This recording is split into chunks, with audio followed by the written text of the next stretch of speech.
Hello, വെറും 888 രൂപയ്ക്ക് 1 kilo dress കിട്ടിയാലോ? അത് നമ്മുടെ കൊച്ചി ബ്രോഡ്വേന്ന്. ഇതാണ് കേട്ടോ ഞാൻ ആദ്യമായിട്ട് വാങ്ങിച്ച ടോപ്പ്. ഞാൻ 4 ഡ്രസ്സിനൂടെ 657 രൂപയ്ക്കാണ് കേട്ടോ വാങ്ങിച്ചത്.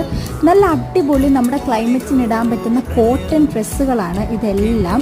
അപ്പോൾ കുറച്ച് തിരഞ്ഞെടുക്കണം എന്ന് മാത്രമേ ഉള്ളൂ. കടൽ പോലെ ഡ്രസ്സുകൾ ഇങ്ങനെ കിടക്കായിരിക്കും, അതിങ്ങനെ തിരഞ്ഞ് പിടിച്ചെടുത്ത് കഴിഞ്ഞാൽ നമുക്ക് നല്ല ഫിറ്റ് ആയിട്ടുള്ള ഇതുപോലെ ലെഗിൻസിൻ്റെ ഒക്കെ കൂടെ സ്റ്റൈൽ ചെയ്യാവുന്ന ഓവർ സൈസ്ഡ് ഡ്രസ്സസ് ഒക്കെ ഒരുപാടുണ്ട് കേട്ടോ. ഇത് ലൊക്കേഷൻ വരുന്നത് എവിടെയാണെന്ന് വെച്ചാൽ ഗൂഗിളിൽ +888 ബ്രോഡ്വേ എന്ന് സെർച്ച് ചെയ്ത് കഴിഞ്ഞാൽ വരുന്ന ലൊക്കേഷൻ എവിടെയാണോ അങ്ങോട്ട് ഡിറക്ഷൻ ഇട്ട് പോകാമെന്ന് മാത്രമേ ഉള്ളൂ. നല്ല ഫ്രില്ലുള്ള നല്ല ഭംഗിയുള്ള യൂസ്ഡ് അല്ലാത്ത, അതായത് അതിൻ്റെ ടാഗ്സ് ഒക്കെ ഇൻടാക്റ്റ് ആയിട്ടുള്ള ഡ്രസ്സസാണ് കേട്ടോ നമ്മൾ കിട്ടുന്നത്. അടുത്തത് ഈ ജംപ് സ്യൂട്ടാണ്. ഇതിൻ്റെ ബോട്ടം മാത്രമാണ് കേട്ടോ വരുന്നത്. നല്ല പോക്കറ്റുള്ള ഇങ്ങനൊരു ജംപ് സ്യൂട്ട് വാങ്ങിക്കണമെങ്കിൽ എത്ര രൂപയാവുമെന്ന് ഞാൻ പറയണ്ടല്ലോ. അപ്പോൾ ബൈ ബൈ.